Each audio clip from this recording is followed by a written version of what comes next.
Ele disse não a 50 pretendentes naquela noite. O salão do Park Empire parecia flutuar em cristal e luz. Lustres como constelações, vestidos que dobravam o ar em ondas, colares que captavam reflexos como pequenos sóis. Havia músicos fingindo leveza e sorrisos ensaiados que circulavam entre copos de champanhe. No centro, uma mesa longa de mogno, onde a família Park observava, julgava e pesava como se escolhesse não uma noiva, mas uma peça para encaixar num tabuleiro de poder. Min Jun Park, impecável no corte do terno, era o epicentro dessa cerimônia. Os convidados o saudavam, as câmeras procuravam seu perfil, as mães estendiam mãos e currículos de linhagem. Para eles, a noite tinha um propósito claro. Para Min Jun, o vazio. Ele olhava como quem examina um objeto familiar demais. Havia beleza, etiqueta e promessas enfeitadas, mas nenhuma surpresa. Cada sorriso que lhe era ofertado vinha com um contrato invisível. Nome, dote, aliança. E ele, que havia aprendido cedo a medir cada gesto em função de retornos e riscos, sentia dentro de si uma pequena rebelião. Não contra o poder, mas contra a ideia de que tudo poderia ser decidido por formalidades. Enquanto as jovens desfilavam, alinhavam-se e recebiam cumprimentos coreografados, Min Jun notou algo que ninguém mais via. Em um dos corredores de serviço, além da cortina de veludo e do brilho, o mundo mudava de textura. O som da orquestra era amortecido. O ar cheirava a café frio e panos úmidos. Ali, entre caixas e sapatos mal esfregados, uma figura se encostava à parede, a postura curta como se tentasse esconder-se do próprio cansaço. Era uma mulher com o avental ainda amarrado, o cabelo preso num coque simples, um crachá meio torto no peito. Um câmera pendente em sua frente testificava com sutileza seu outro trabalho. Fotografava rostos quando podia, sonhava com imagens que falassem mais do que palavras. As lágrimas corriam discretas por suas faces. Ela as enxugava com o dorso da mão, como alguém que aprendeu a fazer tudo sem pedir muito aos outros. O vestido que escondia sob o avental e a bolsa com livros alinhavam-se ao mundo dela. Feito de turnos, bilhetes de hospital e noites gastas em sobreposições de empregos para pagar contas que nunca pareciam diminuir. Min Jun viu aquela lágrima e o resto do salão ficou mais distante. O cristal perdeu som, o riso se tornou uma tela embaçada. Não foi compaixão programada, não foi curiosidade social, foi reconhecimento.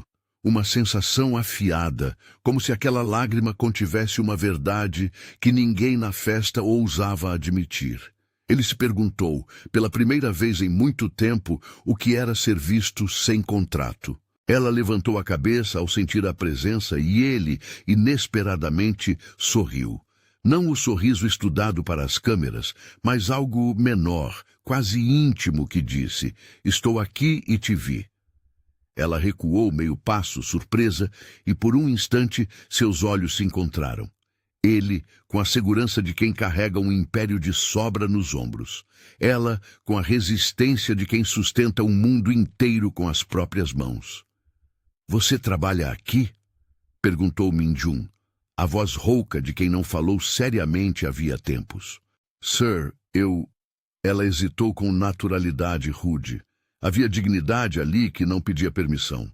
"Sou garçonete e fotografa. Às vezes faço turnos à noite."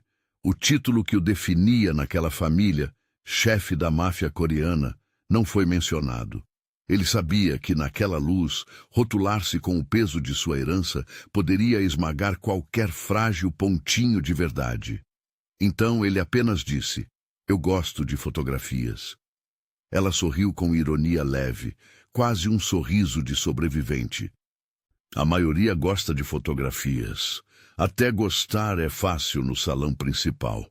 Min Jun deixou o copo sobre uma mesa auxiliar e, de alguma maneira que não coube em estratégias, seguiu-a pelos fundos do prédio. Não houve alarde. Ele atravessou a área de serviço como quem caminha por uma casa onde já passou por muitos invernos. Observou-a guardando pratos, ajeitando bandejas, seu corpo marcado por trabalho. Observou também o cuidado nos pequenos gestos, a forma como ela ajeitou a manta sobre um caixa de bebidas, o modo como verificou rapidamente se o cliente do último turno havia deixado gorjeta. Ela deixou a cozinha e desapareceu por uma porta lateral. Min-jun desligou o relógio do mundo, atravessou a saída dos funcionários e saiu no frio da rua. Lá fora, a cidade parecia mais honesta. Neon, vento e fragmentos de conversa atravessando a noite. Ele a encontrou do outro lado da esquina, encostada num batente, com as mãos enfiadas nos bolsos do avental. O avental cheirava a lava-louça e café. Havia um rastro de maquiagem na gola, e o cabelo respirava cansaço. Ela olhou para ele como se aquela noite fosse apenas mais uma que precisava passar. Não costume roubar empregados, murmurou, sem pedir licença. Não acho que você precise de licença, disse ele, e havia suavidade na voz. Pode me dar um minuto? Ela cravou nele um olhar que media intenções. Havia mais do que curiosidade ali. Havia vigilância. Ela havia aprendido cedo que gentilezas muitas vezes escondem contas. Tem 5 minutos, concedeu, como quem entrega um pequeno território. Eles foram até um diner aberto ali perto, um lugar com bancos forrados e café que nunca exibia etiqueta de luxo. O movimento das luzes fluorescentes, o vapor que subia das canecas e o som compassado do cozinheiro criaram uma intimidade improvável. Ele pediu algo simples, ela escolheu o prato mais barato do cardápio. Ele observou as mãos dela quando segurou a xícara. Elas tinham pequenas calosidades nas palmas e uma cicatriz antiga no polegar. Essas coisas, para ele que aprendera desde criança a ignorar detalhes humanos em favor de grandes estratégias, pareciam agora revelações radicais. Você é fotógrafa? Ele perguntou, curioso de um jeito que não sabia ser. Sim. Quando não limpo banquetas, eu fotografo, respondeu Amani, com uma espécie de orgulho clandestino. Acho que você pode dizer que registro coisas que passam despercebidas. Como coisas pequenas. Min-jun tentou imaginar sua vida reduzida a instantes que não rendessem lucro. Coisas que alguém tem que ver, porque se ninguém olhar, tudo vira parede pintada, ela disse. Havia um tom teimoso na frase. Minha mãe gosta das minhas fotos. Ela diz que eu vejo o que ela não consegue mais ver. O sorriso dele vacilou. Havia uma história ali, clara como um negativo em revelação. Ele pensou em seu próprio legado. Arquivos, contratos, salas de reuniões com ar-condicionado tão seco que secava qualquer emoção. Em sua família, falar de sensibilidade era quase sagrada por ser inútil. Ainda assim, olhando para Amani, havia admiração. Não só pelo talento, mas pela coragem de manter um sonho em meio ao ruído da sobrevivência. Ela falou com naturalidade sobre a mãe. A palavra doeu mais na pronúncia do que poderia admitir, mas foi dita com firmeza. Não explicava a doença em detalhes. Havia respeito por aquilo que era doloroso demais para ser exibido. Ela enfileirou números. Custos médicos, noites em filas, um apartamento pequeno com contas que teimavam em crescer. Trabalhava no restaurante para manter as luzes acesas. Vendia algumas imagens aqui e ali para comprar remédios ou cobrir o transporte até o hospital. Não pediu nada, apenas contou como quem descreve uma paisagem. No outro lado da mesa, Min-jun escutava. Escutar era algo que talvez ele não havia praticado de verdade, desde que herdara seu lugar no mundo de decisões adultas. Havia, em sua infância, lembranças diluídas de uma casa cheia de vozes que decidiam destinos. Em sua juventude, aprendeu a negociar alianças e a medir riscos humanos com a mesma frieza usada para avaliar investimentos. Ali, naquele diner barato, escutar tornou-se uma espécie de privilégio. Você não parece pedir ajuda, disse ele num tom que buscava ser gentil sem condescender. Não gosto de dever favores, replicou Amani. Obrigada por perguntar, mas também não quero que as pessoas pensem que podem me comprar com simpatia. Às vezes um sorriso é só um passe livre. O diálogo entre eles flutuou por assuntos menores. Fotógrafos que vendem sonhos, pratos favoritos, a monotonia das festas ricas e seus rituais vazios. Ela contou como adorava fotografar janelas. Ele disse que preferia olhar para o que havia além das luzes de cristal. Entre um gole e outro, a química se formou como algo natural e perigoso. Afeto que brota de pequenas revelações, interesse que cresce do choque entre mundos. Houve cautela. Ela tinha memórias de homens que compactuavam com o peso do seu próprio mundo e tentavam, sem perceber, arrumar o mundo alheio com a mão pesada do poder. Ele sabia o que significava ser olhado como uma potencial conquista. Havia uma distância que não era só social, era também ética. Uma linha que ele, recém-confrontado com sua própria capacidade de escolha, não sabia ainda se teria coragem de atravessar. Quando no fim da noite ele a acompanhou até a entrada de serviço do restaurante, uma hesitação pairou. Havia proximidade, havia potencial, mas também havia segredos. Ele soube naquele passo que não poderia simplesmente oferecer dinheiro. Não queria que aquilo fosse caridade. Queria, sem dizer, algo que a respeitasse. Não quero ser lembrança que você guarda porque pagou uma conta, disse ele finalmente. Ela riu, um som breve, com as costas apoiadas na porta metálica. Prefiro ser lembrança que você guarda porque fiquei, murmurou. Em seguida abriu a porta e entrou no mundo do serviço, onde pratos clamavam por atenção e clientes pediam o impossível. Minjun ficou ali, na calçada, olhando a luz que escapava pela fresta da porta até que ela foi fechada.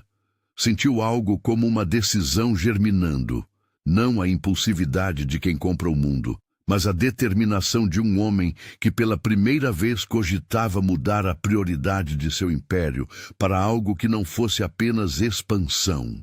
Não sabia ainda como conciliar aquilo com as expectativas de sua família. Também não sabia se Amani aceitaria ser parte de sua vida sem se sentir um prêmio ou uma moeda de troca. Na semana que se seguiu, encontros se sucederam em pequenos cenários de vida. Um banco de praça, um apartamento que cheirava a papel e filme fotográfico, um corredor de hospital onde ela esperava a saída de consultas. Minjun aprendeu os horários dos ônibus que ela pegava e a ordem das bebidas que ela comprava quando o turno terminava. Amani lhe mostrou uma série de fotos que ela havia guardado no telefone. Rostos de anônimos, janelas abertas em prédios, a luz de uma janela molhada após chuva. Ali havia verdade diária e silenciosa que ele havia esquecido existir. Ele, por sua vez, mostrou-lhe que havia uma outra forma de poder, menos percebida. A capacidade de abrir portas com cuidado, de usar recursos sem reduzir o outro a objeto. Mandava flores uma vez, não como gesto de ostentação, mas como prova de que sabia prestar atenção aos pequenos detalhes que ela gostava. Às vezes, aparecia com um sanduíche quando o turno dela passava noite e madrugada. Outras vezes, simplesmente sentava-se ao lado dela e escutava, sem avaliar. Os amigos dele notaram. Tyler, que fora criado quase como irmão, viu as mudanças com uma mistura de alarme e curiosidade. Ele perguntava, com o tom de quem ainda não acreditava, se aquela relação era um capricho ou se Minjun realmente buscava outra vida.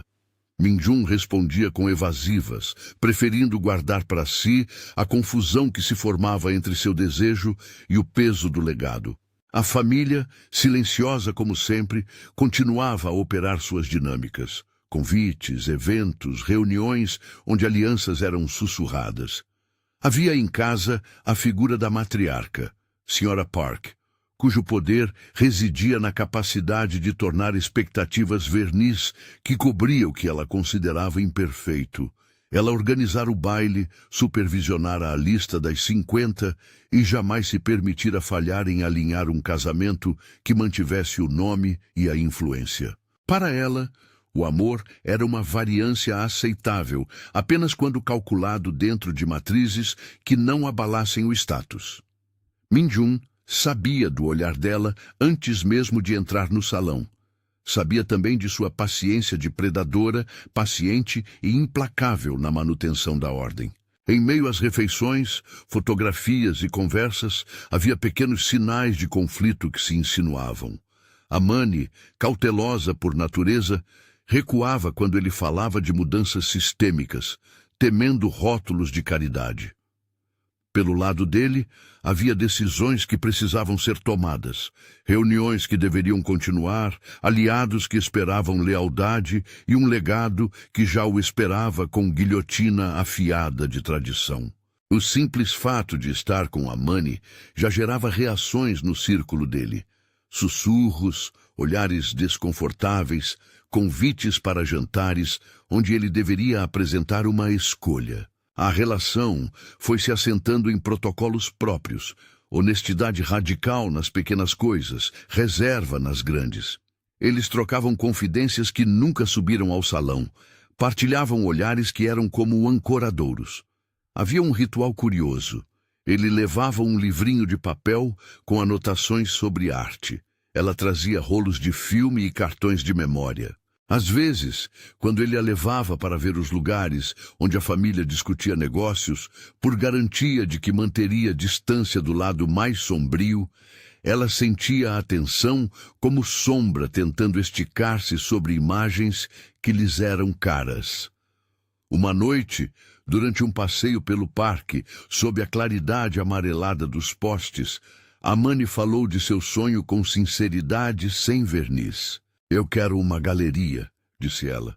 "Um lugar que não seja só meu, mas onde outros possam expor o que ninguém costuma olhar. Lugares pequenos, onde a gente paga o aluguel com exposições e dá espaço para quem não tem voz." Min-jun olhou para o lago iluminado e imaginou as paredes brancas da galeria dela, quadros pendurados como vitrais de vidas. Sentiu um impulso forte de transformar aquilo em algo concreto, não por caridade, mas por convicção. Apoiar a autonomia, criar oportunidades, usar recursos para abrir portas onde antes havia muros. "E se eu te ajudasse a abrir essa galeria?" Ele perguntou devagar. "Não como um favor, mas como um investimento. Quero que seja sua, com regras suas." Amani quase riu. Havia na proposta tudo aquilo que ela mais temia, a arma do poder sendo oferecida como presente.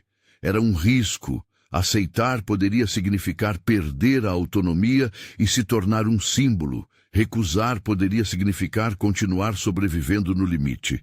Ela olhou para ele como quem avalia se uma ponte é firme o suficiente. Por que faria isso?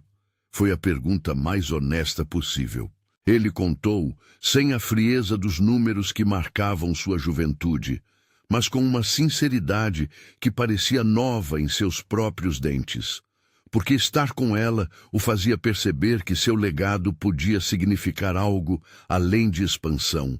Porque tinha medo de olhar para trás e ver que tudo o que construiu só servia para manter o peso de memórias que não lhe pertenciam. Porque, em algum lugar, aquela lágrima no corredor lhe ofereceu a chance de redefinir o que sua família entendia por poder. Ela hesitou, e havia razão. A oferta transformava o problema. De um lado, havia a possibilidade real de realizar um sonho. Do outro, o espectro do que isso poderia custar. Amani cresceu com uma desconfiança saudável em relação a favores. Aprendera que aceitar muito rápido era entregar-se à narrativa do outro.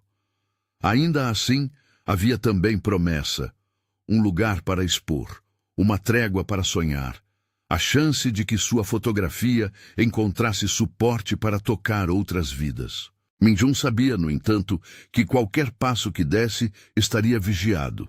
A família não toleraria decisões que não passassem por seu crivo. Havia protocolos a cumprir, alianças a negociar. O título que o definia, chefe da máfia coreana, havia sido colocado sobre ele como uma capa de responsabilidades. Ele não podia simplesmente cortar laços sem enfrentar a tempestade de expectativas que chavezara pronunciadas ao redor de seu nome. E ainda assim, no fundo da garganta, o desejo crescia de escolher um caminho próprio. As semanas que seguiram foram um equilíbrio frágil. Eles se aproximavam, ele fazia gestos e ela avaliava. As conversas sobre a galeria eram cautelosas, as ofertas eram mensuradas. Ele conversou com Tyler sobre logística. Ela mostrou uma lista de nomes de artistas locais com quem havia trabalhado. Entre papéis, propostas e risos contidos, nasceu um plano embrionário. Procurar um espaço discreto, organizar uma pequena exposição de abertura, convidar amigos e clientes que pudessem ajudar a galeria a se firmar sem transformá-la num espetáculo de poder. No entanto, enquanto coisas simples se alinhavam, o mundo deles continuava a mexer suas peças fora do alcance do casal. Convites para eventos maiores chegavam. A família Park enviava recados cordiais que, no fundo, pediam conformidade. Havia também um rumor sutil circulando nos círculos certos, que o herdeiro estava distraído, que a tradição poderia ser ameaçada por escolhas sentimentais. Essas linhas submersas iam forjando um cenário que podia se tornar hostil. Uma tarde, ao fechar a terceira prioridade de seu plano com a Manny, um catálogo de artes, um espaço no bairro que ela amava, Minjun recebeu uma mensagem curta. Não era uma exigência aberta, apenas uma convocação elegante da matriarca. Jantar em família na sexta, sua presença é esperada com sua convidada. Não havia agressão no texto, havia sim uma pedra de gelo colocada sobre a mesa. Minjun leu a mensagem e por um instante sentiu o peso de séculos de tradição, se assentando sobre seus ombros. Olhou para a Manny, que limpava uma lente com cuidado, como quem protege um coração frágil. Não disse nada da convocação. Preferiu guardar o silêncio não como omissão, mas como proteção. Ela percebeu que algo mudara no ar. Ele colocou a mão sobre a dela, um gesto simples que prometia cuidado, e disse: "Quinta-feira, última revisão do espaço. Sexta à noite eu lido com a família." Ela concordou com um aceno, mas seus olhos eram vigilantes. Não porque desconfiava dele, confiava, mas porque sabia que o mundo capaz de transformar uma lágrima num contrato não teria piedade se a história deles viesse a ser compreendida como ameaça. Naquela noite, ao se despedirem, a Manny deixou no corredor um bilhete dobrado com uma foto pequena que havia tirado de uma janela iluminada. Era uma imagem que, para ela, significava promessa. Luz em meio à escuridão. Minjun guardou a foto no bolso interno do casaco, perto do coração, como quem guarda uma nova religião. Ao fechar a porta do restaurante atrás dela, ouviu o mundo voltar a seu ritmo de sempre. Sinais de táxis, passos na calçada, o som distante da cidade que nunca dormia. Ele voltou para o apartamento da família com a sensação de que tudo estava em jogo. A capa que ele usava, o título que o acompanhava, pesava. Havia um jantar marcado, expectativas a serem geridas e uma decisão que, no íntimo, já começara a se formar. Escolher a Manny significava desafiar uma arquitetura familiar que se apoiava em tradições e alianças. Não escolhê-la poderia transformar tudo que surgia entre eles num ajuste cosmético. No corredor do Park Empire, a luz dos quadros parecia mais fria. Minjun passou as mãos pelos bolsos e encontrou a foto da janela. Olhou para ela e, por um segundo, fez uma escolha silenciosa. Se fosse para perder privilégios, perderia.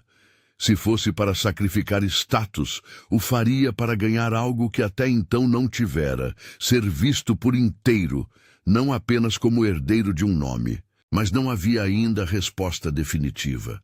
Havia uma noite ainda por atravessar, um jantar por comparecer, e, acima de tudo, uma conversa que precisava ser feita com a mulher que, com uma única lágrima no corredor, havia inspirado nele uma coragem que nem ele sabia possuir.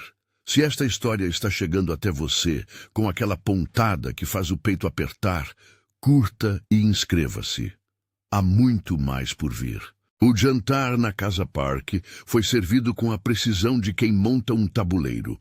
Cada prato, cada taça, cada nome no lugar.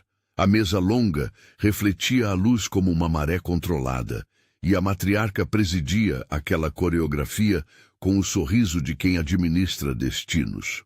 Min-jun entrou acompanhado, mas a companhia que trouxe, discreta, sentada um pouco atrás, com um vestido modesto e olhos que observavam cada movimento, parecia deslocada entre os reflexos e os talheres de prata. A senhora Park cumprimentou a Mani com uma polidez estudada, e por um instante a Mani percebeu o mundo dela medido em aplausos fingidos e elogios que pesavam como cartas seladas. A matriarca falou de filantropia, de responsabilidade social e de como a família sempre preservara a honra nas uniões. Falou de alianças, de continuidade e da delicadeza necessária para manter as coisas no trilho. Min-jun a ouviu com a mesma atenção que dava a reuniões formais. Por baixo havia um nó que não se desfazia. Quando a conversa deslizou para o tema inevitável, o relacionamento de Min-jun, a senhora Park fez uma pausa, como quem escolhe a palavra mais afiada de um cortejo. As sílabas que saíram a seguir não foram veladas. Minha cara, compreendo que você tem obrigações. A família preza pela decência. Às vezes, a melhor forma de proteger alguém é dar-lhe os meios para recomeçar longe de complicações. Posso providenciar uma quantia considerável, uma ajuda para que você cuide da sua mãe sem exposição. Mani olhou para o envelope que um assessor discretamente deixou sobre a mesa, visível apenas para alguns. Por trás daquele gesto havia uma condição não pronunciada: aceitar e desaparecer com dignidade conveniente. O que a senhora Park oferecia parecia um pacto comprimido. Segurança em troca de silêncio, estabilidade em troca de afastamento. Havia no rosto de Min-jun uma tempestade baixo clamou. Ele se levantou num movimento calmo, e não havia agressão em sua postura. Havia, sim, a tensão de alguém que via aquele presente como lama lançada sobre aquilo que havia nascido entre ele e a Mani. Ela pegou o envelope e segurou por um instante, como se estudasse a textura da proposta. Sua oferta é generosa, disse a Mani com voz firme. Mas não posso aceitar ser tratada como problema a ser resolvido num jantar. Houve um silêncio cortante. A senhora Park inclinou o rosto calculando. Ela não esperava cavalheirismo nas recusas. Esperava a obediência, ou ao menos a utilidade discreta do silêncio. Não se trata de humilhar, replicou a matriarca, com a frieza de quem raramente admite erro. Trata-se de preservar. Há formas de lidar que evitam escândalos. Sua mãe teria cobertura. Você poderia recomeçar sem os olhos de média sobre você. Recomeçar sem ser vista não é recomeçar, devolveu a Mani. Minha mãe precisa de cuidados, não da invisibilidade que você oferece. E eu não sou uma dívida que se paga numa mesa. A coragem de Mani era o que mais irritou a senhora Park. A franqueza, a humildade firme que recusava ser convertida em peça de troca. Ninguém ali parecia perceber que as palavras de Mani rasgavam um véu social. Ela não queria caridade dissimulada, queria parceria verdadeira, respeito e autonomia. A recusa foi recebida com um leve arquejo dos lábios da matriarca e a atmosfera da sala mudou como um relógio que perdeu engrenagem. O jantar terminou com sorrisos contidos e despedidas medidas. Min-jun saiu com Mani e no elevador o silêncio falou com a força de uma decisão. Ele tomou sua mão no momento em que as portas começaram a fechar e, sem olhar para ninguém, disse: eu vou tornar aquilo impossível para ela. Não prometo que será fácil, mas prometo que não te colocarei numa posição onde deves vender teu nome por segurança. Amani apertou a mão dele com força. Naquele gesto havia confiança e uma cautela que não se renderia tão facilmente. Os dias seguintes foram preenchidos por um gelo constrangedor entre os dois mundos. Os recuos de Amani foram discretos. Menos mensagens, encontros adiados, uma distância que parecia respeitosa e, ao mesmo tempo, protetora. Para Min-jun, o silêncio era incômodo. Para a família, era ameaça. Nos corredores do Park Empire, vozes sussurravam rumores. Nos cafés de bairro, amigos olhavam e deduziam dramas que ainda não existiam. A decisão de Min-jun foi gradual e pública. Primeiro vieram pequenas rupturas. Ele cancelou uma reunião que envolvia parceiros cuja lealdade ele não desejava testar. Recusou um evento cujas alianças vinham com condições que o enfeitavam de mais sujeira do que convinha. Devolveu favores que vinham atrelados a favores futuros. Cada gesto foi analisado, interpretado e, não raras vezes, criticado. Numa manhã chuvosa, convocou uma reunião familiar. Não houve gritos, apenas ovais de olhos pesados. Na sala, a Sra. Park presidiu, esperando que o filho reafirmasse a tradição. Min-jun falou com uma calma que cortava mais do que a ira. Minha prioridade mudou. Não quero que nosso nome continue a ser razão para fecharmos os olhos diante de decisões que magoam pessoas inocentes. Não vou continuar a operar como se a família fosse uma espécie de tribunal onde tudo se resolve com subordinação. Se isso significa renunciar aos cargos que me encaram como herdeiro do que vocês chamam de legado, então eu renuncio. As palavras funcionaram como uma lâmina em água parada. Alguns riram de leve, outros ficaram pálidos. A matriarca, cuja voz raramente vacilava, esmagou o próprio orgulho e replicou: você não entende o que está em jogo. O que propõe? Jogar fora uma vida que foi construída para proteger gerações? Proteger gerações não pode servir de justificativa para reduzir vidas, disse Min-jun. Proteção envolve dignidade, providência e a chance de escolha. Eu escolho abrir caminhos que não precisem de compra de consciências. Houve ameaças veladas, recursos que poderiam ser cortados, alianças que poderiam ser emendadas. Mas houve também um silêncio novo, a possibilidade de um herdeiro diferir da cartilha. Tyler, o amigo, apoiou Min-jun com passos práticos. Relações públicas para mostrar a mudança como iniciativa legítima. Advogados para separar ativos de família de operações que pudessem prejudicar a transição. A decisão não foi média, foi um processo áspero, lento e cheio de negociações. Enquanto a família trabalhava os sinais exteriores, Min-jun empenhou-se em mostrar a Amani que seu apoio não era esmola nem espetáculo. Ele propôs um modelo claro, um espaço de galeria que fosse da própria Amani, financiado de modo a preservar autonomia e transparência. Criariam uma entidade que priorizasse artistas emergentes, com governança que incluísse representantes da comunidade e uma diretoria onde Amani tivesse voto de veto. Paralelamente, estabeleceriam uma fundação dedicada a cobrir custos médicos emergenciais para artistas e familiares em situação de vulnerabilidade. Um fundo com regras públicas, com prestação de contas e metas mensuráveis. Amani ouviu a proposta por dias. Ela marcou condições. A galeria deveria ser uma combinação de espaço expositivo e oficina comunitária. A forma de apoio à sua mãe precisava respeitar a privacidade e o direito dela de decidir. E não haveria símbolos que transformassem a galeria numa vitrine de poder. Min-jun aceitou cada condição com a mesma calma com que havia confrontado a família. Era um pacto elaborado, uma tentativa de transformar poder em plataforma, dinheiro em oportunidade. O processo de encontrar o local ocupou semanas. Buscaram um prédio na mediana entre bairros, um andar térreo com janelas amplas que olhavam para a rua e que guardava o cheiro de tinta antiga.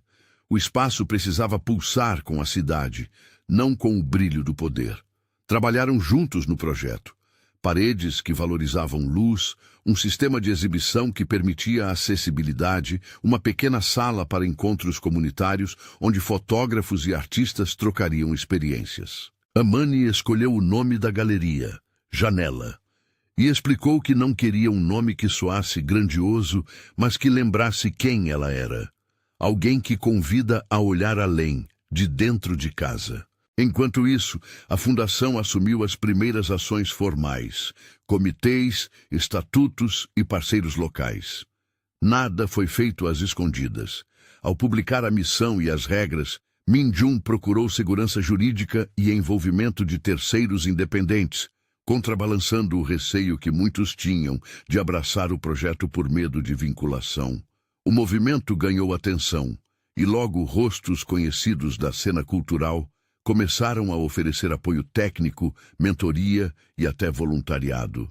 Mas nem tudo foi calma. A Sra. Park manteve sua resistência, fazendo gestos que lembravam antigas normas. Convites boicotados para a abertura, jornalistas introduzidos apenas para examinar detalhes, ataques sutis que transformavam a exposição em notícia de fofoca.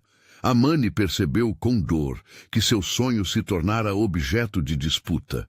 Foi então que recebeu uma visita que testou sua carpintaria emocional.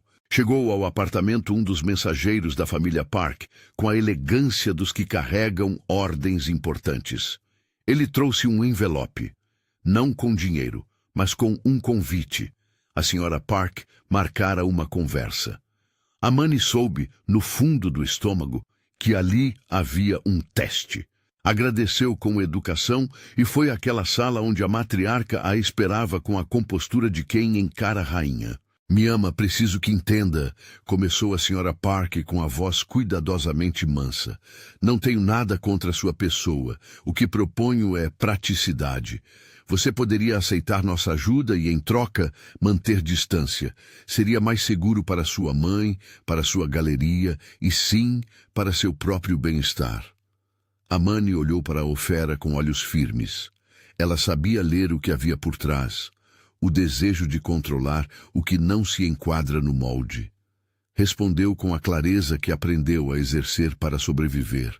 "Agradeço a preocupação, mas não posso aceitar ajudas que me transformem em mercadoria. Se querem apoiar, apoiem com respeito, contribuam para a fundação, ajudem a financiar tratamentos de forma transparente e de acordo com o que minha mãe permitir.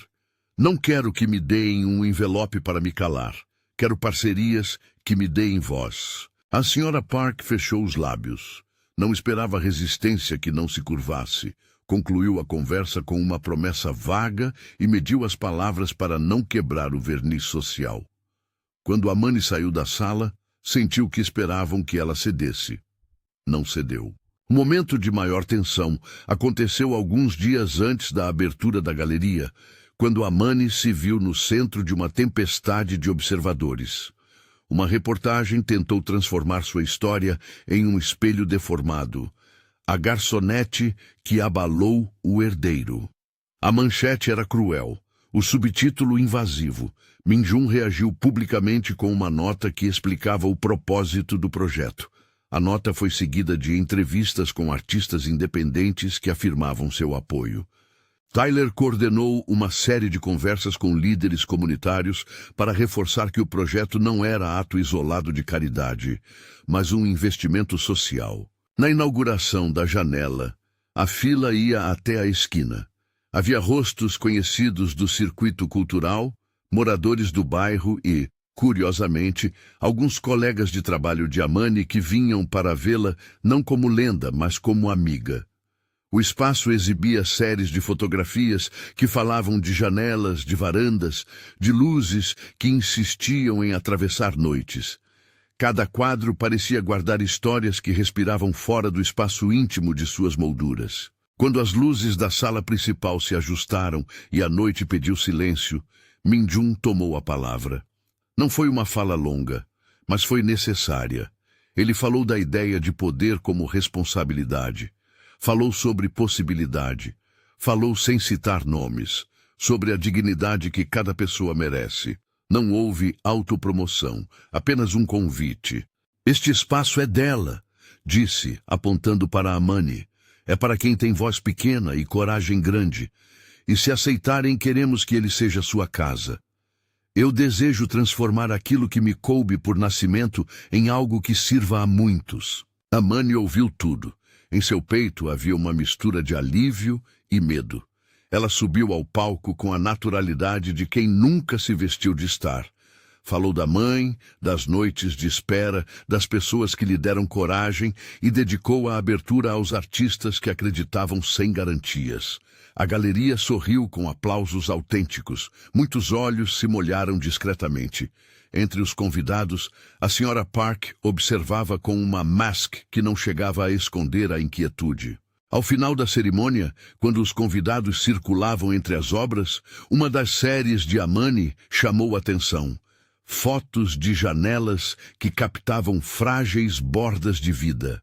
Uma mãe segurando a mão de uma criança no corredor do hospital. Uma lavanderia iluminada ao amanhecer. Um corredor de prédio onde velhas conversas persistiam.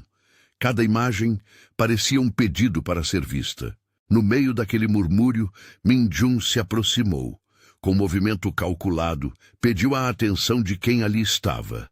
Não havia o brilho de ostentação, apenas o brilho de quem decidiu expor sua alma. Quando a vi pela primeira vez, disse ele, olhando para Amani, vi uma lágrima que valia mais do que todo o ouro que nos ensinaram a medir. E aprendi que é muito mais difícil e muito mais belo construir algo com alguém do que construir em cima de alguém. Ele não se ajoelhou. O gesto seria teatral demais. Mas inclinou o corpo numa reverência quase íntima. Tirou do bolso uma pequena caixa. Abriu-a. Dentro não havia joia exagerada. Havia um anel simples, com uma pedra discreta, que parecia ter sido polida com histórias. Amani Brooks, continuou ele com voz calma, queres construir comigo? Não como quem compra um pedaço de mundo, mas como parceira de uma vida que eu quero redesenhar. Quer casar comigo? O silêncio foi um tapete macio. As pessoas eram testemunhas, mas o pedido era para os dois. Amani sentiu a realidade do gesto. Não uma explosão pública, nem uma imposição. Um convite carregado de riscos e promessa. Ela olhou para a galeria que acabara de abrir e para a série de janelas que havia exposto. Viu, nas faces daqueles que aplaudiam, a chance de tornar o trabalho artístico um serviço à comunidade.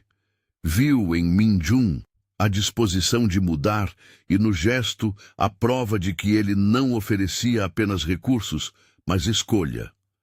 Sim, disse ela por fim. Não por impulso, mas por vontade. Sim, eu quero construir. O resto da noite passou como se o ar fosse leve. Havia conversas que celebravam o que havia nascido e havia outras que examinaram o que havia mudado. A Sra. Park saiu cedo, com o rosto impassível. Nos corredores, murmurou algo que podia ser preocupação ou aprovação retardada. Os meses seguintes foram de trabalho duro. A galeria tornou-se um ponto de encontro para jovens artistas. Aulas, oficinas, encontros literários e mostras coletivas foram acontecendo. A fundação começou a operar com transparência, pagando tratamentos quando necessário, ajudando com transporte, com hospedagem e, sobretudo, oferecendo orientação jurídica e apoio psicológico. Pequenas coisas que juntas faziam a diferença no cotidiano das pessoas que se apegaram à arte para sobreviver. A mãe de Amani recebeu apoio e cuidados baseados em avaliações médicas sérias e num acompanhamento que respeitava sua privacidade e desejo. Não houve cura mística, apenas atenção responsável. Planos de tratamento, suporte financeiro que não virou moeda de troca, profissionais que explicavam cada passo. A saúde oscilou. Houve dias de medo e dias de esperança. Amani, ao lado do marido, aprendeu a administrar cartas, consultas e pagamentos como quem monta um quebra-cabeça de amor. O relacionamento com a família Park foi se rearranjando com cautela. Alguns ramos floresceram na nova lógica. Primos que passaram a frequentar a galeria como voluntários, membros que organizaram eventos beneficentes, parcerias com instituições educativas. Outros continuaram reticentes, achando que a mudança era perigosa. Houveram confrontos, negociações e, sobretudo, tempo. O tempo que não cura, constrói camadas e dá chance para que velhos hábitos sejam confrontados pela força de atos contínuos. O casamento de Minjun e Amani foi íntimo, celebrado num jardim que dava para a galeria. Convidaram amigos, vizinhos, artistas locais e alguns familiares que preferiram não perder a oportunidade de testemunhar. Não houve pompa excessiva, houve comida simples, música amável e risos que saíram leves. A senhora Park compareceu com um presente formal e um brilho que ninguém sabendo dizer se era real ou aprendido. A cerimônia foi breve e cheia de promessas, não as promessas de posse, mas de parceria. Anos passaram e a janela virou mais que uma galeria, tornou-se incubadora. Jovens fotógrafos, pintores e performers encontraram ali a oportunidade de expor o trabalho, aprender técnicas, receber microbolsas da fundação e, acima de tudo, encontrar uma plateia que os via. Minjun e Amani administravam a entidade com um equilíbrio que nasceu do respeito, decisões colegiadas, conselhos com membros da comunidade e uma transparência que espantava os resquícios de desconfiança.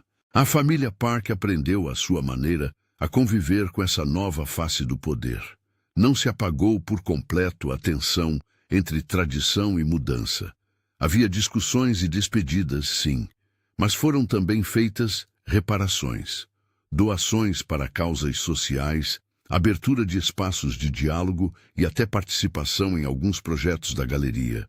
Não foi uma reconciliação dramática e total. Foi uma série de pequenos acordos que, unidos, foram moldando um convívio menos hostil. Minjun, por seu lado, lidou com coisas que o poder não ensinou. Vulnerabilidade, oração de cuidados que não clama por aplausos e a intimidade de quem aprende a dividir decisões.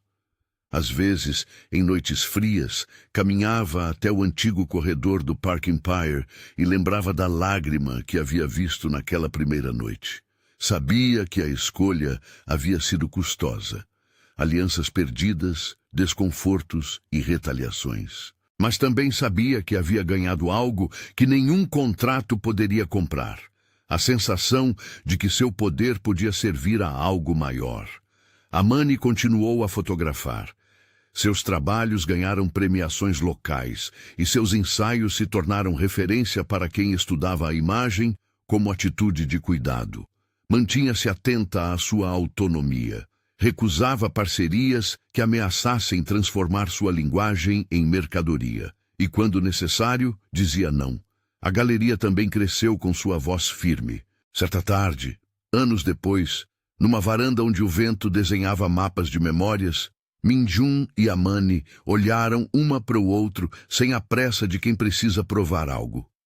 Havia num café amassado sobre a mesa um bilhete antigo, a foto que Amani deixara no corredor no começo, guardada num porta-retratos no apartamento que agora era deles.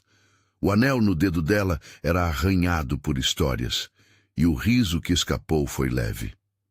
"Lembra quando me pediu 1 minuto num corredor?" Ele disse, sorrindo. "Lembro", respondeu ela. "Lembro do seu terno e do meu avental e de como parecia um filme mal contado." Eles riram. O riso foi convite para a paz que haviam esculpido a martelo e paciência. O poder tinha agora outro acabamento, menos óbvio, mais disponível para quem precisava. A galeria continuou a abrir janelas. A fundação ajudou famílias, pagou tratamentos quando necessário, financiou bolsas de estudo e foi parte de um ecossistema que tornava a cidade um pouco mais justa. Não se apagaram as dores. A mãe de Amani viveu altos e baixos, mas teve dignidade e suporte. E sempre que alguém perguntava a Amani qual fora o momento que mudou tudo, ela respondia com a mesma simplicidade. Uma lágrima no corredor me fez ser vista. Mas foi a decisão de sermos pares que nos manteve. A Sra. Park envelheceu com a rigidez atenuada por gestos que, embora tardios, carregavam uma intenção. Não houve cenas de arrependimento teatral. Houve, isso sim, pequenos contatos, telefonemas em datas importantes e visitas onde a distância diminuía em centímetros até certo ponto. A família aprendeu que legado não é prisão e que honra pode significar cuidar, não sufocar. Num fim de tarde, Minjun e Amani sentaram-se no jardim atrás da galeria. Havia crianças brincando na rua, uma exposição a ser montada e, ao longe, o som de conversas que prometiam continuidade. Ele segurou a mão dela e, olhando para a janela mais próxima, comentou: "Não me arrependo do risco." "Eu também não", respondeu ela. "Mas isso não significa que tenha sido fácil." "Nada que valha a pena é fácil", disse ele. "Nem para mim, nem para você. E talvez por isso tenha tanto sentido." Eles ficaram ali, sem pressa, observando a luz atravessar as folhas, como se cada raio fosse uma aprovação silenciosa das escolhas que fizeram. A cidade seguia, com suas rugosidades e possibilidades. A história deles, nascida de uma recusa e de um olhar que viu a dor do outro, havia se transformado numa arquitetura de cuidado. E naquele canto, parecia que poder e ternura podiam, enfim, caminhar lado a lado. Se essa história tocou você, conte nos comentários qual momento foi o que mais mexeu. E se quiser ouvir outras histórias assim, inscreva-se para não perder os próximos capítulos.